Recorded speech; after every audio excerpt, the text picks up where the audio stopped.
Hey, thanks for joining me. It's always a good day when we have a Prophet comic book, right? I mean, it could be worse, right? I don't know.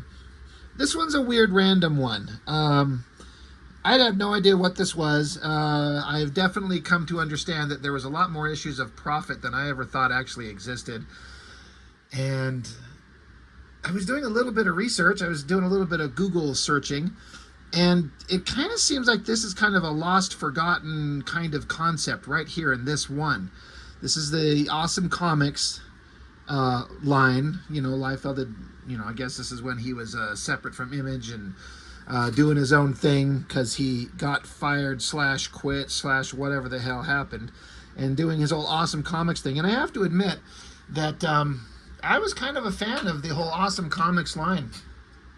There was a lot of neat stuff going on, actually. A lot of fun stuff before it folded. I think the guy doing the funding, the backing, the financial backing for it left, and there was nothing that they could do, and blah, blah, blah, blah, blah.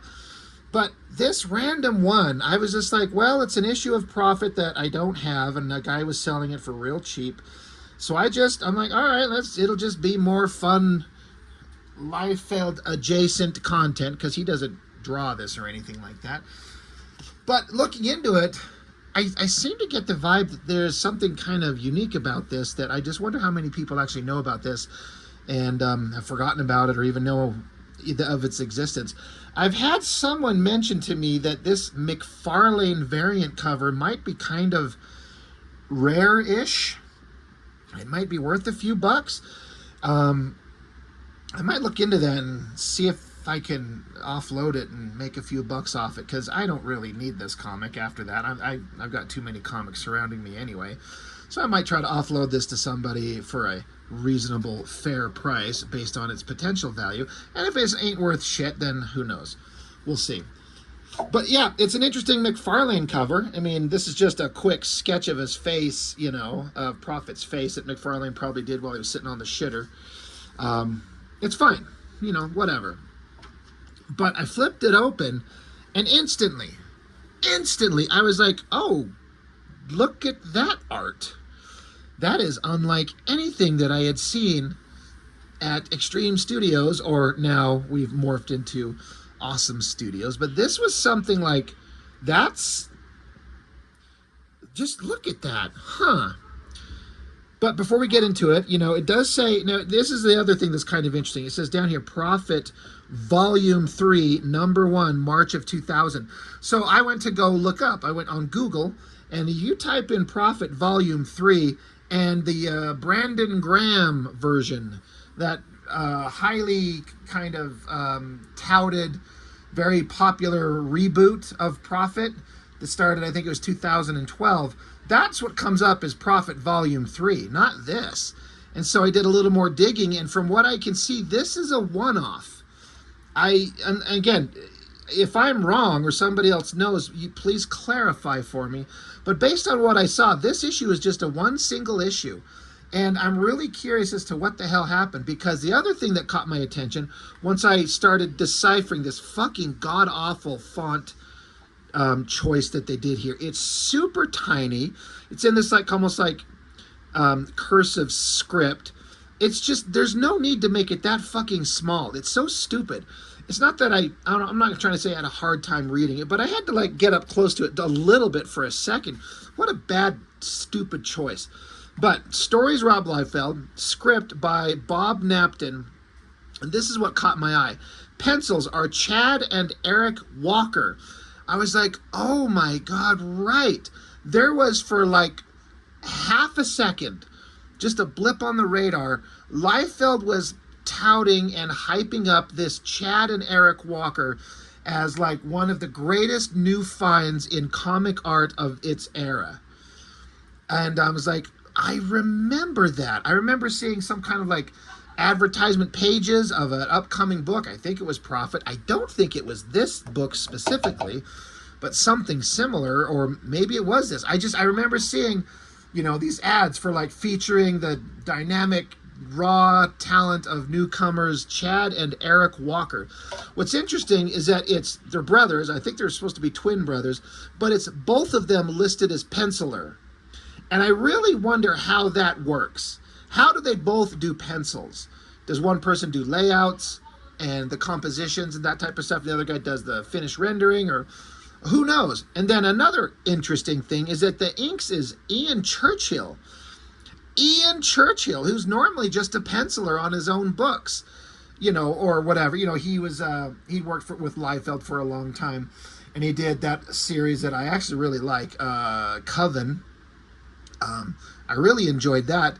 I don't know if I recall Churchill ever specifically inking his own stuff in this era. I don't think he did, but I don't know. But it's really weird to put Ian Churchill as an inker on top of these new pencilers, Chad and Eric Walker. Like, how does that come about? I don't think there's anything wrong. This actual piece of art, it's very interesting. It shows an understanding of anatomy and shadow and form that most, not all, but most of the Extreme Studios guys from the early to mid 90s just had no concept of. So there's obviously raw talent in there, but it also looks there's kind of a goofy look to it. Prophet, there's weird things going on. Like, it looks like he has the skinniest little neck. Now I'm like, he's encased in snow, ice, something. So I don't know if there's supposed to be more of his neck to make him a thicker figure back here. I'm not sure. So it's a really weird kind of thing. It does make it instantly more interesting to look at when it's this very much more realistic kind of rendering going on. But he looks kind of goofy. He looks kind of weird. I'm so sick of these goddamn, these things on the side of his head make no sense. They're usually connected at the top, and it's some kind of helmet to protect at least some parts of the guy's face. But these things on the side of Prophet's head, has anybody ever explained what in the fuck they are? It's so stupid looking. But it's just like a design thing that has to be on there. It's just that Liefeld Shatterstar helmet. See, the version that McFarlane does up on the cover, it's just like a football helmet thing, or a boxer helmet, where it comes across the forehead down and kind of protect the cheeks, I guess. But this version, it's just this shape glued to the side of his head. I joke that they're like worms that control his mind, and to me, that's way more fucking interesting. I'm probably going to steal that idea.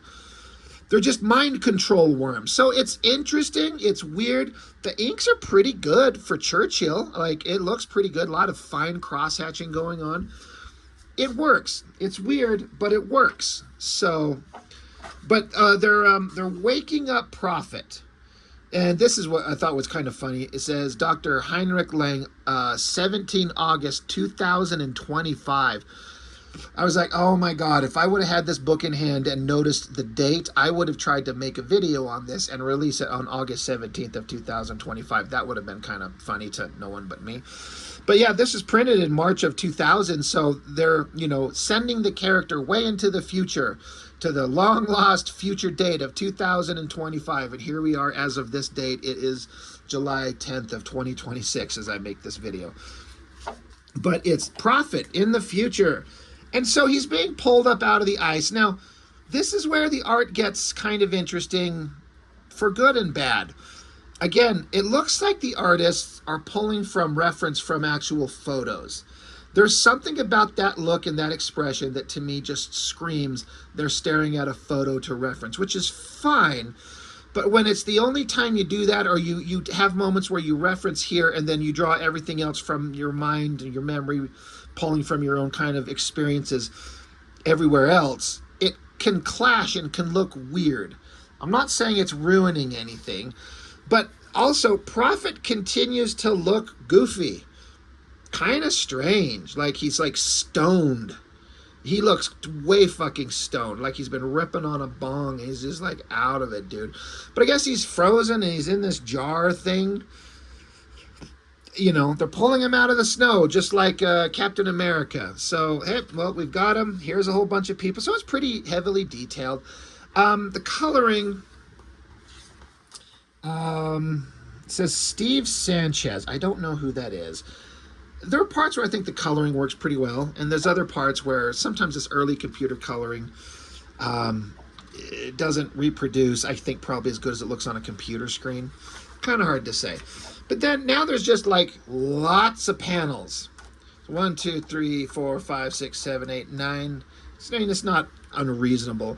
Another thing that's kind of throwing me off and I don't like is that obviously they're off in the Arctic somewhere, so there's snow everywhere. So every page has snow falling on it everywhere. And I don't know, it kind of helps put you in the environment. It kind of works, but it kind of got, it's a little cluttery, I guess I would have to say, the art. And so I feel like these artists, they're certainly very talented. I can see why Liefeld or whoever grabbed him. I mean, this is Liefeld's studio, so it has to be him. He saw them and grabbed them up. He was probably trying to find the next Stephen Platt, honestly. Some new artist, some raw talent that's just waiting to blow up and wants to give them their opportunity so he can be the guy that found them. And like this big close-up on the face with the mind control worms squeezing his skull together, like lots of heavy shadows and rendering and lighting effects. Like it's pretty solid all the way around. But yeah, they bust him out of the frozen piss jar that he's in, and he flops onto the ground, and he wakes up, and he just immediately starts killing people, which, great, kill everybody, I don't care. He just jumps up, he moves with a cheetah's speed, it says, and snapping my neck like a twig. His rage was palpable. A frenzy overcame him, a bloodlust that was not easily sated. The warrior of legend was truly reborn. Jesus Christ. They're always talking about how amazing Prophet is. He's just the coolest guy in the history of ever. But that's kind of yet to ever been actually really and truly demonstrated. It's just more like he just shows up and he punches things and everyone's like he's the greatest warrior that's ever lived. It's kind of obnoxious. Anyway, yeah, it's fine.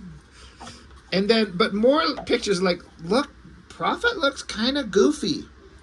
Like, he kind of looks weird. You know, there's obviously, again, a lot of good skill in the facial structure, the lighting, the rendering. This shot of here of his kind of screamy face. Again, it's one of those things where, like I said, like these artists, Chad and Eric, clearly had lots of talent, lots of skill. But they also were untested. I am going to guess they were probably very young at this point. So they needed to learn. They needed to grow. And I don't know that these guys have ever done anything else. If they have, they must have gone off into some niche market or whatever. I just, again, I remember hearing about these guys from Liefeld. He's going to bring them on, and then nothing ever happened. And then I've just discovered that there's at least this one book, and as far as I know, this is it. So I wonder if they just ended up not getting along. If the Walker brothers just didn't like Liefeld, or vice versa, or there's a personality clash, or whatever in the universe. Maybe this is right around the time when they lost their funding, and Liefeld had to be like, you know what, sorry, all our backing got shit canned, and so he's like, all I can do is publish my Youngblood bullshit, and then I can publish Alan Moore's Supreme, and then the end. I don't know. But yeah, Prophet, now he's going to fight all these people. He's hiding around a corner for these super mega armored up, like super giant gun bad guys, and I guess he's shooting a gun into their faces or something. They're shooting guns. They're just trading fire. These other guys who are just sitting off to the side, kind of not paying attention to the battle. They're kind of like just innocent civilians, and Prophet shows up and just slaughters the shit out of the innocent people too. Just killing them. They're like, yep, he's in a bloodlust. He shouldn't be killing innocents, but yep, he sure did. And he kills a bunch of innocent people. They're like, these targets are non-combatants, the computer program, the dock, the satellite, or whatever the fuck that kind of runs them. It's telling him, these are non-combatants. Just shoots him dead anyway. And then look at this fucking goofball shot. It looks like he wants to cry. Is this the kind of Prophet we're going to have now?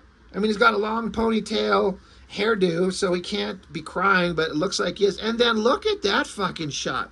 Let me bring it up closer. He looks stoned and stupid. And finally, he talks. Some holographic projection comes up in front of him. He's like, hey, well done, Prophet. Your capacity to slip into a berserker rage is still part of your nature.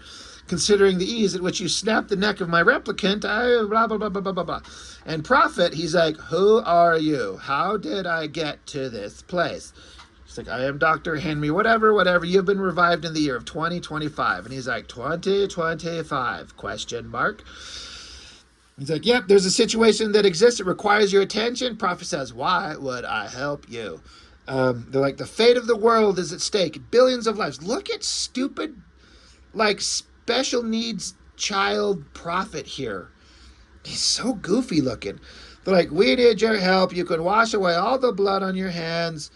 Will you help us? And go get the side shot with the nice heavy lighting as he kind of ponders the next step of what is he going to do.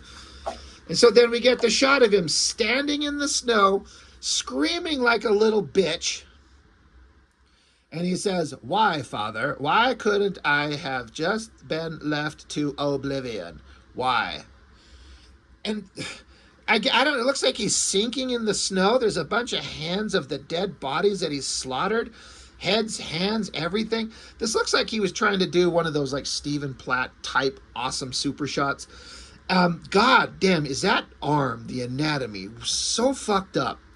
It looks so weird. The coloring is not helping it. The screamy face, like the glowing eyes and the kind of the visible teeth and all the heavy shadows, it kind of works. I could see what they're trying to do, and I guess it's kind of okay, but again, it looks like artists that, given time to grow over multiple issues, they'll probably become really good. So now we get a thing from, at first I was like, well, this is clearly going to be from Liefeld. And no, it's Jimmy J. Like, who the fuck is Jimmy J? And then I'm like, I think I've heard Liefeld mention that guy. Doesn't he run a comic book store? And Liefeld's just like super best friends with Jimmy J. It says, let me introduce myself. I'm Jimmy J, and I'm the Vice President of Creative Affairs at Awesome Entertainment. I get the great privilege of presenting the first installment of Prophet Legacy. This is the newest adventure for John Prophet and the first appearance of his daughter, Joanna. What? His daughter, Joanna? Shut up. This issue that you hold in your hands is indeed special as it marks the very first professional work of the Walker brothers. We believe the twins, Chad and Eric, to be among the best new talent to come into the comic industry this century. That is a bold fucking statement. This century. The high-octane action found in their pages is only matched by the dedication and enthusiasm. You'll be seeing lots more to come from these two, blah, blah, blah, blah, blah, blah, blah, blah, blah. Anyway, Awesome Entertainment is awesome. We have 3 consecutive issues of Alan Moore Supreme coming out, in addition to a bunch of shit. Who cares? So I'm like, all right, yeah, they're hyping them up. And then here's a whole list of all the covers. I'm like, oh my God, that's a Jim Lee drawn Prophet. Kind of looks terrible. There's the Walker brothers there. There's the McFarlane cover there. And then there's She Prophet. I'm like, what? What is with She Prophet? So you're flipping it over, and then there's like a pinup, and it says Awesome Entertainment. There's some futuristic cyberpunk chick with a weird giant, I don't know what the fuck, black trash bag hanging off the back of her head thing. And then, okay, all right. Well, oh, we got to flip it over. We're back to the flip book thing. Remember Youngblood #1? There's She Prophet. She's got big hair. She's got muscles, she's got tits, and she's got a lot of skin showing, and she's got a sword. Hey, I'm into it. Sign me up. What are we going to get here? Well, there you go. Prophet. It says story, Rob Liefeld, script, Bob Nampton. Pencils, Chad and Eric Walker. Inks, Ian Churchill. Colors are Matt Yackey. Now, I was kind of interested to see that Matt Yackey because he's been working with Liefeld a lot over the years. They've done a lot of work, and maybe this is some of their earliest stuff. But look, so it's the same art team, but now you got She Prophet. And there was actually sort of kind of a nugget of an interesting idea going on in this story. I was actually surprised because now, you know, the previous story with Prophet was far in the future of 2025. Well, this is now 3025. So we're 1,000 years in the future?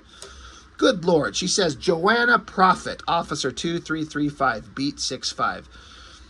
And she talks about how when she assimilated her college education into her implant, she became interested in specific parts of American history and literature, particularly a detective story from 1,000 years ago. Police officers lived by a simple credo: to serve and protect. But the prophets have a similar axiom: let us not sleep as do others, but watch and be sober. I'm like, what the fuck? I can't tell if that's awesome or the fucking stupidest thing I've ever heard. But so, okay, I guess the idea is that 1,000 years in the future, there's some, law enforcement officers of some type that are called the prophets. I was like, that's actually kind of an interesting idea. I can't help but feel like this is like a Judge Dredd ripoff thing. You know, you've got the judges rolling around dispensing, being judge, jury, and executioner on the spot. I've read 0 Judge Dredd books ever, but I have watched the movies, and so I do get the concept. So I'm just like, is that what this is? Instead of judges, we have prophets. Okay, are you going to bring something new? I have to say that the art in this part from the same artist is not quite as good. It's fine, but it's, I don't know, there's something a little bit lacking. But now you get a couple of weird looking, futuristic, cyberpunk bad guy douchebags. I really feel like this panel should be a lot bigger so we can see them instead of being this little tiny shot. And so, of course, they've got like future speak with all kinds of different types of slang and colloquialisms and shit like that, where they talk with a different kind of terminology just to make it feel different. And, it can work. So one of them says, hey, skin flick. This other guy says, got eyes, puss, got eyes. And he says, you holy? Why this sector? Lost, huh? And they're saying holy is street slang for prophet. So he's asking her, I guess, if she's a cop. He says, this ours, no holies, especially no dolly, spank you, rape you. I was like, what the fuck? Because I guess dollies are female prophets. So she just smiles, and I guess she's drawing her sword. She says, I have something else in mind. So a guy says, skin flick first. And this guy says, next me. So then she stabs the guy through the gut. All right, this is what we're here for. She's a she-prophet. We're in a horrible, monstrous, nightmarish future. So we've got to have, cyberpunk street toughs get their ass handed to them and killed, slaughtered. So she does. Fight, stab, punch.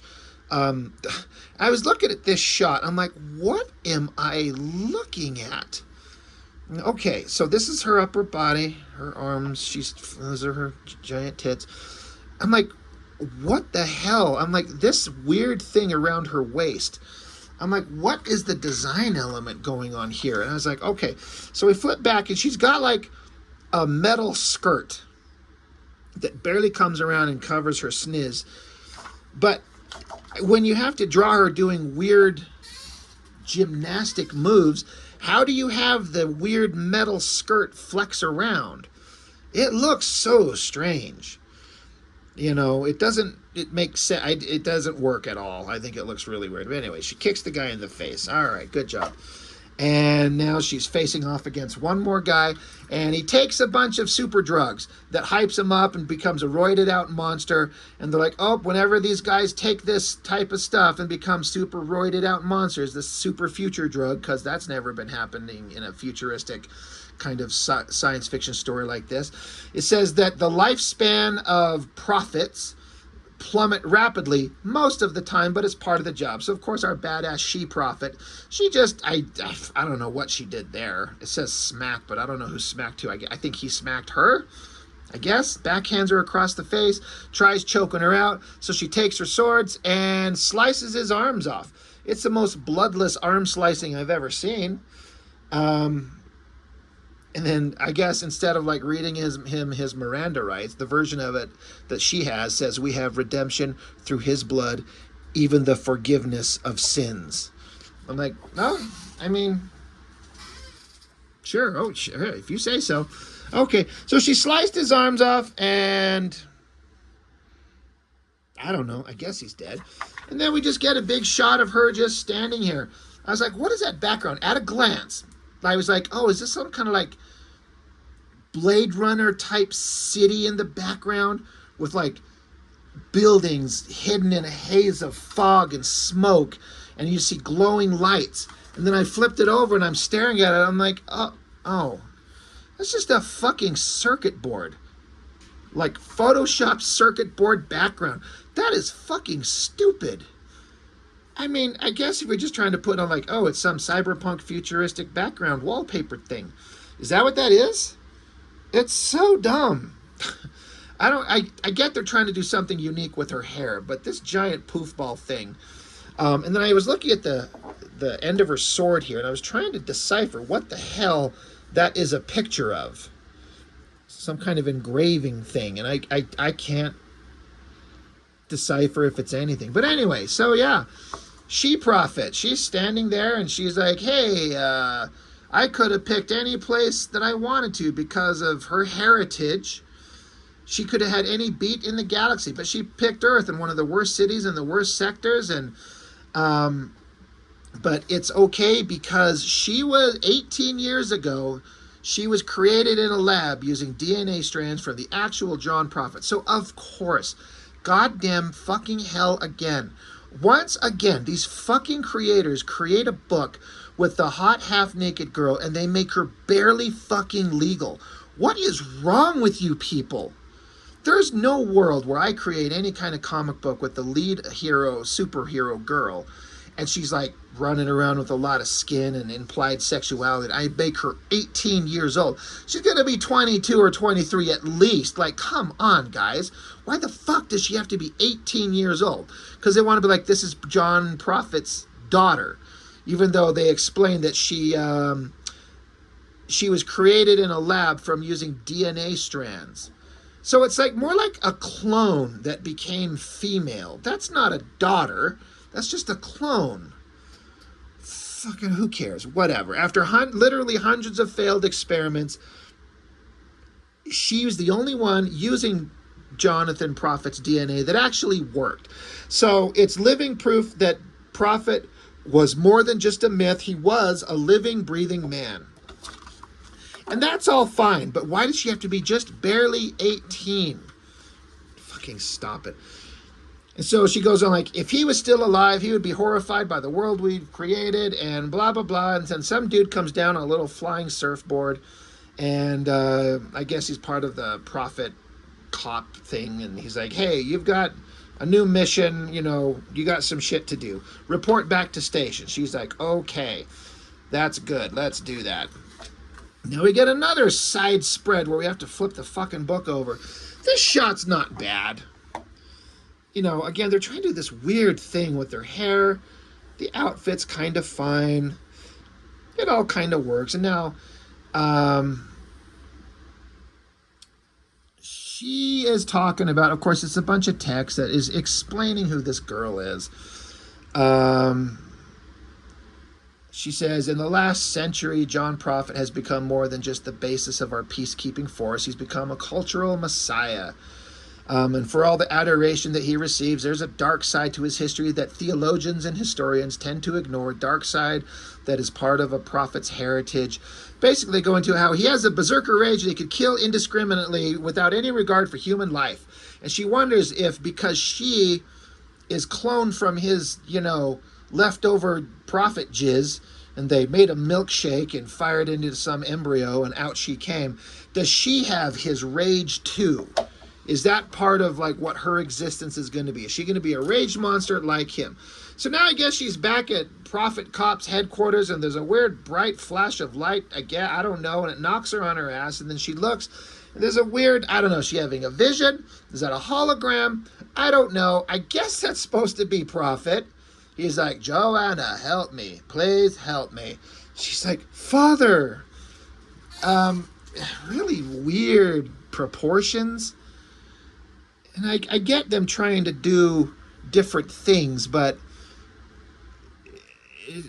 none of the other figures have had intentionally these weird proportions. I don't know. It's kind of weird. I kind of like it, but I also kind of don't. It's some. This isn't a great example of their work. It feels rushed and kind of weird. But meanwhile, elsewhere, Sanctuary Center, there's a bunch of officials, and like a guy says, "Well, Captain," and the guy here he says, "Joanna's been contacted. She's on her way." And then this guy comes through the door and he's like, "Good, time is of the essence." No, I should say, "Good, time is of the essence. And she and I have much to discuss." I'm just assuming this is supposed to be Prophet. But maybe it's a male clone of Prophet. Who knows? And you know what? I don't think we ever find out. I'm fairly certain we never see any more of these characters in this storyline. So for a minute, there was a section in there that I thought was kind of interesting because, again, I'm like, oh, a future thing, and prophets are cops. But once I made the Judge Dredd connection, I was like, oh, that instantly takes the fart out of my sails. I'm like, oh, I don't know that I care anymore. But it doesn't matter because it looks like this was abandoned. But again, if you know something different, I would really, really like to know. Please clue me in. So, yeah, Chad and Eric Walker, they had a minute hyped up by Liefeld, and then it was done, it seems, just like that, over. What else is going on? I don't know. So I don't know what the story is. But again, as always, if any of you out there know what's going on, please clue me in. I would love to hear. So, I don't know. Kind of an interesting little thing here. That's all I've got for now. I really appreciate it. Thank you for joining me as always, and I'll see you on the next one.